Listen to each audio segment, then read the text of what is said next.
Advanced pain clinic నొప్పి మాయం surgery దూరం ఫర్ అపాయింట్మెంట్స్ 9155515563. అందరికీ నమస్కారం, నేను Swaroopa Potlapalli. Welcome to iDream. Ankita Raj, అసలు ఈ పేర్లను విడదీసి చూడడానికి కూడా కొందరు ఇష్టపడరు. అంకిత అనే ట్రాన్స్జెండర్ను రాజ్ పెళ్లి చేసుకోవడంతో అందరూ అతన్ని హీరోలాగా చూశారు. అయితే వాళ్ళ పెళ్లి కొన్నాళ్లే సాగింది, 3 నాళ్ల ముచ్చటగా మిగిలిపోయింది. ఈ మధ్య వారిద్దరూ విడిపోయారు. అసలు అంకిత రాజ్ మధ్య మనస్పర్ధలు ఎందుకు వచ్చాయి, వాళ్ళు ఎందుకు విడిపోయారు, అసలు ఈ ట్రాన్స్జెండర్స్ పెళ్లిళ్ళు ఎందుకు నిలవలేకపోతున్నాయి, ఇలాంటి దాని మీద ఇప్పుడు పెద్ద చర్చ జరుగుతోంది. ప్రస్తుతం నాతో పాటు ట్రాన్స్జెండర్స్ రైట్స్ యాక్టివిస్ట్ రచన ముద్రబోయిన ఉన్నారు. ఆమెకు అంకిత అండ్ రాజ్ వీళ్ళిద్దరితో మంచి అసోసియేషన్ ఉంది, వాళ్ళిద్దరు కూడా బాగా తెలుసు. వాళ్ళిద్దరూ ఎందుకు విడిపోయారు, కమ్యూనిటీలో ఇలాంటి జంటలు ఎందుకు సెపరేట్ అవుతుంటాయి, ఇలా అనేక విషయాల మీద మనం రచనతో మాట్లాడదాం. హలో రచన. హాయ్ అండి, నమస్తే. నమస్తే, ఎలా ఉన్నారు? బాగున్నాను. మీకు అంకిత రాజు వీళ్ళిద్దరూ తెలుసు కదా, చాలా దగ్గర నుంచి వాళ్ళతో మీరు ట్రావెల్ చేశారు. ఈ కపుల్ని చూసినప్పుడు ఏమనిపించేది మీకు? చాలా అంటే చాలా మంచి కపుల్, క్యూట్ కపుల్ యాక్చువల్గా. ఎందుకంటే ఫంక్షన్స్లో ముఖ్యంగా మేము మా కమ్యూనిటీ ఫంక్షన్స్ ఉంటాయి కొన్నిట్లో, రెండిట్లో నేను చూశాను వాళ్ళని. అండ్ వాళ్ళ మధ్య ఉన్న chemistry I really like praise అనమాట. ఎందుకంటే మా కమ్యూనిటీ ఫంక్షన్స్లో డాన్స్ ఇస్ నార్మల్లే. సో అందులో మంచి డాన్సర్ అంకిత, డాన్స్ వేసేది కొన్ని సాంగ్స్కి వాటికి. ఎందుకు చెప్తున్నానంటే నా సొంత ఎక్స్పీరియన్స్ కూడా ఒకటి ఉంది. ఒకసారి ఒక ఫోటోషూట్కి నా ఫ్రెండ్ ఒక ఆయన న్యూయార్క్ నుంచి వచ్చాడు, మ్యాక్ అని. తను ఫోటోషూట్స్ చేసేటప్పుడు నన్ను నా పార్ట్నర్ని చేస్తా అన్నాడు అనమాట, అక్కడ ఎగ్జిబిషన్లో పెడతా అని. తను నాది సింగిల్ పిక్స్ తీసుకున్నాడు, అట్లా నా పార్ట్నర్ది కూడా తీసుకున్నాడు. మా ఇద్దరిది కలిపి తీసుకున్నప్పుడు తను ఏమన్నాడంటే, ఒక 2 పిక్స్ తీసుకున్నాక, రచన ఒకసారి రా అన్నాడు. ఏంటి అని అంటే, కెమెరాలో చూడు, నువ్వు సింగిల్గా ఉన్నప్పుడు నీ ఫేస్ ఎలా ఉంది, మీ ఇద్దరు కలిసినప్పుడు చూడు, నువ్వు ఎంత హ్యాపీగా ఉండవు నీ ఫేస్లో కనిపిస్తుంది. అది నా మైండ్లో రిజిస్టర్ అయింది యాక్చువల్గా. ఈ ఫంక్షన్స్లో అంకిత డ్యాన్స్ చేసేటప్పుడు నేను ఒక్కసారి అంకితని చూసాక రాజ్ వైపు చూశాను నేను. He so happy. Ankita dance చేస్తుంటే అంటే ఒక ప్రౌడ్లా ఫీల్ అవుతున్నాడు. అంటే నా వైఫ్ చూడు ఎంత మంచి డాన్సరు, ఎంతమంది ఎట్లా చూస్తూ ఉన్నారు చూడు, అందరికన్నా బెస్ట్ డాన్సర్ కదా అని. So that comes from a like హార్ట్లో ఆ ప్యూర్ లవ్, ఆ ఎఫెక్షన్ ఉన్నప్పుడే వస్తుంది. So they are beautiful couple actually. తర్వాత మళ్ళీ ఎప్పుడైనా కలిసారా? ఈ మధ్య కాలంలో మాట్లాడారా అంకితతో? చాలా తక్కువ. బట్ యా, అదే వాళ్ళు చాలా దగ్గరగా ఉన్నారు. అయితే అంకిత రాజు పెళ్ళి మీ కమ్యూనిటీకి ఓ మంచి మెసేజ్ ఇచ్చింది. మీ కమ్యూనిటీకే కాదు, సొసైటీకి కూడా. ఒక నార్మల్ అబ్బాయి వచ్చి ఒక ట్రాన్స్జెండర్ని పెళ్లి చేసుకోవడం, అది కూడా వాళ్ళిద్దరు పెళ్లి కూడా చాలా బాగా జరిగింది. అయితే అప్పుడు మీరందరూ ఏమనుకున్నారు? కమ్యూనిటీలో ఖచ్చితంగా దీని మీద ఒక డిస్కషన్ అయితే జరిగిందిగా, మనకు కూడా మంచి రోజులు వచ్చాయి, మనల్ని యాక్సెప్ట్ చేయడానికి ఇలా వస్తున్నారు అనే దాని మీద ఒక డిస్కషన్ జరిగి ఉంటుంది కదా. టు బి ఫ్రాంక్, యాక్చువల్గా వాళ్ళు పెళ్ళి అయినప్పుడే నన్ను పిలిచారు యాక్చువల్గా, ఇంటర్వ్యూ చేద్దాం అంకిత రాజ్ మీద అని. బట్ లైక్ అప్పుడు నాకు టైం లేకుండే. బట్ యా, ఆ తర్వాత ఇప్పుడు వాళ్ళు అంటే లేరు, కలిసి లేరు, బట్ ఇప్పుడు చేయాల్సి వచ్చింది. బట్ ఈ జంటలు ఏదైతే ఉన్నారో ట్రాన్స్జెండర్ కమ్యూనిటీతో ముఖ్యంగా కలిసి జీవిస్తున్న పార్ట్నర్స్ గురించి కానీ, లేదా ఈ రిలేషన్షిప్స్ గురించి కానీ ఎప్పుడూ మాట్లాడాలని నాకు ఉండే. ఎందుకంటే ఇట్స్ నాట్ ఓన్లీ ఆ community topic, it's also a legal topic and it's also a social topic కదా. అంటే మేము సమాజంలో ఉన్నాము, సమాజంలో కూడా జంటలు ఉన్నారు, ఆడ మగవాళ్ళు ఉన్నారు, అలాగా మా ట్రాన్స్ వాళ్ళతో జీవించే వాళ్ళు ఉన్నారు, ట్రాన్స్ వాళ్ళు మళ్ళీ ట్రాన్స్ మహిళలు ఉన్నారు, ట్రాన్స్ పురుషులు కూడా ఉన్నారు యాక్చువల్గా. ఇప్పుడిప్పుడే ట్రాన్స్జెండర్ రైట్స్ అనే వాటి గురించి 2014 నుంచి మనం మాట్లాడుకోవడం స్టార్ట్ చేసాం. సుప్రీంకోర్టు జడ్జిమెంట్ తర్వాత మాట్లాడుకోవడం స్టార్ట్ చేసాం. ఓపెన్గా బయటికి రావటం, విజిబిలిటీ కూడా పెరిగింది కదా. 2014 ముందున్న పాపులేషన్ విజిబిలిటీ కన్నా ఇప్పుడు చాలా ఎక్కువైంది. సో ఇప్పుడు ఈ రిలేషన్షిప్స్ గురించి కూడా మాట్లాడుకోవాల్సిన బాధ్యత కూడా పెరిగింది యాక్చువల్గా. ఇది ఎందుకంటున్నానంటే, సేమ్ సెక్స్ మ్యారేజ్, అంటే మ్యారేజ్ ఈక్వాలిటీ పిటిషన్ ఏదైతే సుప్రీంకోర్టులో వేశారో, అది సుప్రీంకోర్టు కూడా అన్నది ఏంటంటే, అప్పుడే ఈ రైట్స్ రావు మీకు అని పక్కన పెట్టడం జరిగింది యాక్చువల్గా. అప్పుడు ట్రాన్స్జెండర్ యాక్టివిస్టులు అందరూ మేము ఆలోచించింది ఏంటంటే, సుప్రీంకోర్టులో ఇది ఇది ఫెయిల్ కాదు, అంటే వాళ్ళు ఎత్తి చూపిస్తున్నారు సిస్టమ్స్లో, సోషల్ సిస్టమ్స్లో ఉన్న లోటుపాట్లు మీకు ఇప్పుడు ఇవ్వటానికి ఏం లేదు, బట్ కానీ ప్రిపేర్గా లేదు సొసైటీ అనేసి ఇక్కడ హిందూ మ్యారేజ్ చట్టం ఉంది, ముస్లిం మ్యారేజ్ చట్టం ఉంది, క్రిస్టియన్ మ్యారేజ్ చట్టం ఉంది, ఏమింటిని మార్చమంటారు అంటే మీకంటూ ఒక మ్యారేజ్ రైట్స్ ఇస్తే ఇవన్నీ కూడా డిస్కషన్లోకి వచ్చినాయి.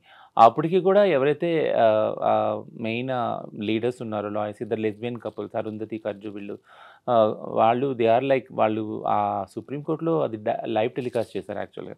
అప్పుడు ఇట్స్ సో పవర్ఫుల్ వాళ్ళ ఆర్గ్యుమెంట్స్ ఏంటి అంటే వేరే సిస్జెండర్ కపుల్ తోటి ఆడ మగవాళ్ళు ఒకవేళ ఫ్యామిలీగా ఫామ్ అయితే వాళ్ళ పిల్లలు ఉంటారు, వాళ్ళకంటూ ఒక సోషల్ సెక్యూరిటీ ఉంటుంది, వాళ్ళు ఇల్లు రెంట్కి ఇస్తారు వాళ్ళకి ఈజీగా, ఇన్సూరెన్స్ పాలసీ ఉంటుంది, బ్యాంక్ అకౌంట్, ఇవన్నీ ఈజీగా అయిపోతాయి వాళ్ళకి. బట్ అదే అంత ఈజీగా ఎల్జిబిటీక్యూఐ వాళ్ళు ఒకవేళ పెళ్లి చేసుకున్నా లేదా రిలేషన్షిప్లో ఉన్నా వాళ్ళకి అలాంటి ఫెసిలిటీస్ దొరకవు. ఒకవేళ కష్టపడి అది సాధించుకున్నా, ఫర్ ఎగ్జాంపుల్ ఒక ఇల్లు సాధించుకున్నా కానీ, బట్ చుట్టుపక్కల వాళ్ళు అదే సేమ్ రెస్పెక్ట్ ఏదైతే ఆడవాళ్ళు మగవాళ్ళకి ఇస్తారో పెళ్ళిలో ఆ కపుల్కి ఇస్తారో ఆ ఫ్యామిలీకి ఇస్తారో అంత రెస్పెక్ట్ ఇవ్వరు యాక్చువల్. సో ఇది మెయిన్ విషయం. ఈ కపుల్ అక్కడ వాదించినప్పుడు లెస్బియన్ కపుల్ మేము ఎలా తక్కువ, మా ఆడవాళ్ళ మగవాళ్ళ రిలేషన్షిప్ కన్నా వాళ్ళ ఫ్యామిలీ కన్నా మాది ఏం తక్కువ, మమ్మల్ని ఎందుకు ఇంత విచక్షణ చేస్తున్నారు, మాకు ఎందుకు వేరే ఫెసిలిటీస్ కల్పించట్లేదు, ఇల్లు కానీ లేదా ఇన్సూరెన్స్ కానీ బ్యాంక్ అకౌంట్ ఇలాంటివి అన్నీ ఎందుకు కల్పించట్లేదు, దీనివల్ల ఎంతో న్యూనత భావానికి ఇన్ఫీరియారిటీ కాంప్లెక్స్కి గురవుతున్నాము, ఇది మా మెంటల్ హెల్త్ని చాలా పాడు చేస్తుంది, కాబట్టి చాలామంది సూసైడ్లు కూడా అవుతున్నారు. జంటలు కలిసి ఉందామని వస్తున్నారు, విడిపోతున్నారు సోషల్ ప్రెషర్ వల్ల, తర్వాత సూసైడల్ అవుతున్నారు. సో ఇవన్నీ కూడా అంకితా రాజ్ జర్నీ చూసినప్పుడు వాళ్ళు రిలేషన్షిప్కి వెళ్ళటము, వాళ్ళు కలిసి ఉండటం, ఒక ఇల్లు తీసుకోవటము, పెళ్లి చేసుకోవటం బ్రహ్మాండంగా ఈ సోషల్ మీడియాలో వీ ఆల్ ఫెల్ట్ ప్రౌడ్. ఎందుకంటే ముఖ్యంగా 2-3 క్రైసిస్లో కూడా ఐ హ్యావ్ బీన్ విత్ అంకిత. ఒక ఇష్యూ క్రైసిస్ అయినప్పుడు ట్రాన్స్ ఉమెన్కి she was in to the police station. ఇప్పుడు నేను ఆన్లైన్లో ఆమెని గైడ్ చేస్తున్నాను, ఇక్కడికి వెళ్ళు ఈ పోలీస్ ఆఫీస్లో కాదు. I praise that girl so like I felt so అంటే చాలా నేను గ్రేట్గా ఫీల్ అయ్యాను. ఏంటంటే she has so much power to fight. అంటే ఒక ట్రాన్స్ ఉమెన్కి అంత కాన్ఫిడెన్స్ వచ్చింది, అంత ఫైట్ చేయగలుగుతుంది అని అంటే ఎన్నో ఇంగ్రీడియంట్స్ ఉన్నాయి. అంటే ఎంతో బ్యాక్ పుషప్ ఉందన్నమాట. ఇప్పుడు మనం అంటాం కదా ప్రతి ఒక్క సక్సెస్ఫుల్ మగాడి వెనుక ఒక సక్సెస్ఫుల్ ఆడది ఉంటుందని. ఖచ్చితంగా అప్పుడు నాకు అనిపించింది అంకిత వెనుక రాజు ఉన్నాడని. అప్పుడు అందుకే తను కాన్ఫిడెంట్గా వచ్చి తన కమ్యూనిటీ కోసం కొట్లాడటానికి ముందు వచ్చి పోలీస్ స్టేషన్లో 30-40 మందిని తను వెంట పెట్టుకొని వెళ్ళి ధైర్యంగా మాట్లాడి అప్పటికప్పుడు యూట్యూబ్ వీడియో చేసి పెట్టింది. యాక్చువల్గా ఇన్స్టాలో లైవ్ వెళ్ళింది. I felt so proud. ఇట్లాంటి వాళ్ళు కదా కమ్యూనిటీలో ముందుకు రావాలి, రైట్స్ గురించి కొట్లాడాలి అనేసి నన్ను చాలా ఇంప్రెస్ అయ్యాను. యాక్చువల్గా అప్పుడు నేను మాట్లాడినప్పుడు కూడా చాలా ఇంప్రెస్ అయ్యాను. సో థింగ్ ఏంటంటే if you are happy as a person, happiness అనేది ఎక్కడ వస్తుంది అంటే యాక్సెప్టెన్స్ నుంచి వస్తుంది.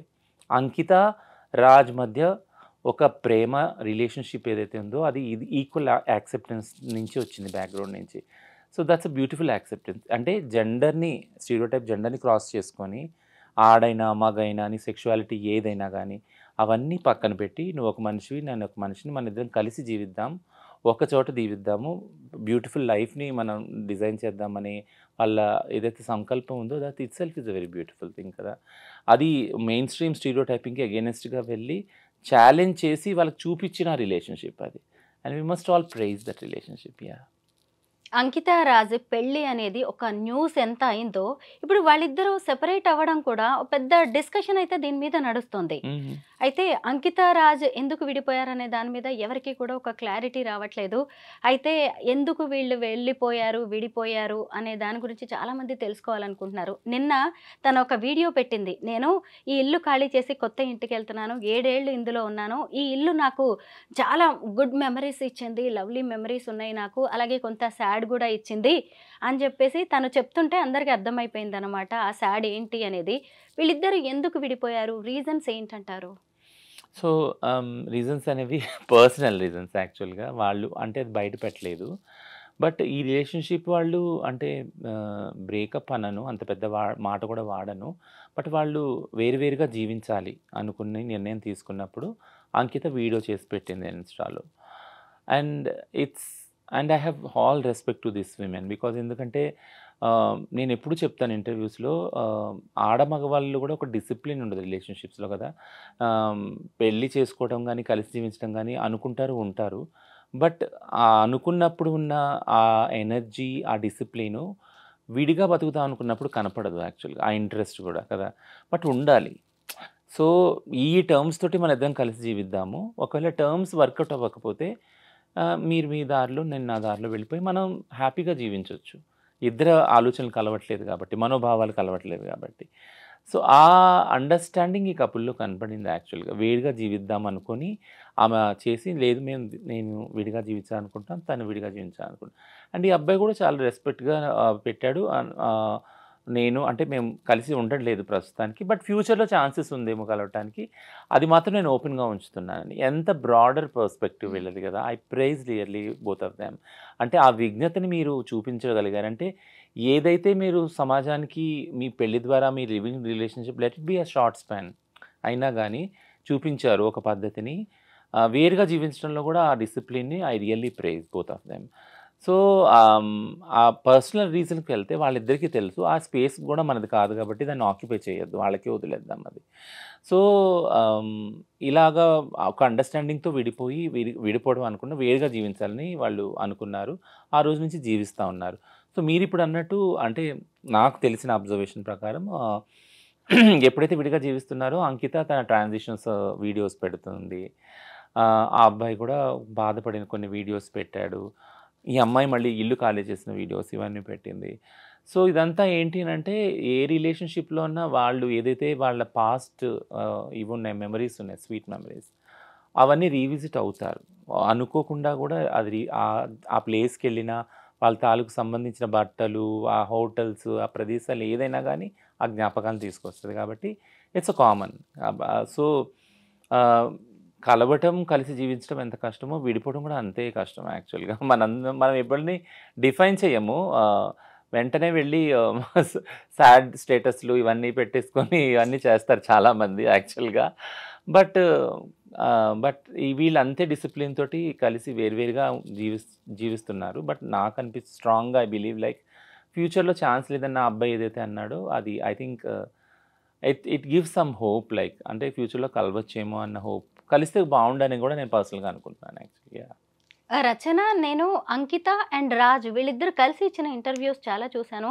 ఏవి చూసినా నాకు రాజ్ చాలా మెచ్యూర్డ్‌గా, లవ్లీ బాయ్ అన్నట్టుగా అనిపించేది. తను బ్రాడ్ మైండెడ్ అని కూడా. అయితే ఆయన అంకితను పెళ్లి చేసుకునేటప్పుడు కూడా వాళ్ళ ఫ్యామిలీ వద్దనే ఉంటుంది. హ్మ్. అయితే ఈ తర్వాత కొద్ది రోజుల రిలేషన్ తర్వాత ఇదే సొసైటీ, ఇదే ఫ్యామిలీ మళ్ళీ అతన్ని ఫోర్స్ చేసుంటదా? ఆయన ఇన్‌ఫ్లూయెన్స్ అయ్యుంటాడంటాడా? ఇది కూడా ఒక కారణం కావచ్చు కదా! బట్ నేను అదర్ వే అనుకుంటున్నాను యాక్చువల్‌గా. To be surprise. ఏమనుకుంటున్నారు మీరు? ఏమనుకుంటున్నానంటే తనుని ఫోర్స్ చేసారా? లేదా ఆ అంకిత రియలైజ్ అయిందేమో అనుకుంటున్నాను. సీ ఇప్పటికొచ్చి అంకిత నుంచి ఎట్లాంటి నెగెటివ్ ఫీడ్‌బ్యాక్ ఆ అబ్బాయి గురించి రాలేదు. ఈవెన్ ఆ అబ్బాయి నుంచి కూడా రాలేదు ఆ అమ్మాయి గురించి. బట్ ఈ జర్నీలో అంకిత కనిపించిందేమో అంటే ఆహ్, నాతో ఎంత సేఫ్‌గా రాజు ఫ్యూచర్ ఉంటుంది, లైఫ్ ఉంటుంది. ఎందుకంటే ఒక ట్రాన్స్ విమెన్‌తో జర్నీ అనేది itself is a very toughest thing. నార్మల్‌గా ఒక పవర్‌ఫుల్ విమెన్ తోటి ఒక man journey it's always a toughest journey కదా! యెస్. ఆడవాళ్ళు ఎవరైతే పవర్‌ఫుల్, స్ట్రాంగ్ పొజిషన్‌లో ఉంటారో who will stand for their ethics and their abilities and skills వాళ్ళతో ఉండే మగవాళ్ళు ఆటోమేటిక్‌గా కొద్దిగా ఇన్‌సెక్యూరిటీ, ఇన్ఫీరియర్ ఫీల్ అవుతారు కదా! So, Raj yeah! అదే ఇన్ఫీరియారిటీ యాహ్! వచ్చిందంటారా రాజ్ ఫీల్ రాజ్‌కి? అయ్యాడని నేను అనను. రాజ్ ఫీల్ అయ్యాడని అస్సలు అనను నేను. రాజ్ కూడా చాలా యాక్సెప్ట్ చేసే అబ్బాయి. హ్మ్. కాబట్టి మీరన్నట్టు వీడియోస్‌లో ప్రైజ్ చేశాడు. ఆ హ్మ్. అమ్మాయిని ప్రైజ్ చేశాడు. ఆ రిలేషన్‌షిప్‌ని మెచ్యూర్‌గా ప్రెజెంట్ చేశాడు మీడియా ముందు. సో, రాజ్ ఇన్‌సెక్యూర్ ఫీల్ అయ్యాడని నేను ఎప్పుడు అనను. పిరికివాడని అస్సలు అనను నేను. బట్ థింగ్ ఏంటంటే అంకిత ఆలోచించి ఉండొచ్చు. ఫ్యూచర్ ఈ రిలేషన్‌షిప్ వల్ల రాజ్ ఫ్యూచర్ ఎఫెక్ట్ అవుద్దేమోనని. అంటే కొంచెం జర్నీ అయినాక కొన్ని క్వెషన్స్ వస్తాయి ఆ రిలేషన్‌షిప్. ముఖ్యంగా ట్రాన్స్, సిస్, హెటెరోనార్మేటివ్ రిలేషన్‌షిప్ ఎప్పుడైతే ఉంటుందో వాళ్ళ మధ్య ఒక ఛాలెంజ్ ఏదొస్తుందంటే పిల్లలు పుట్టరు కదా వీళ్ళకి.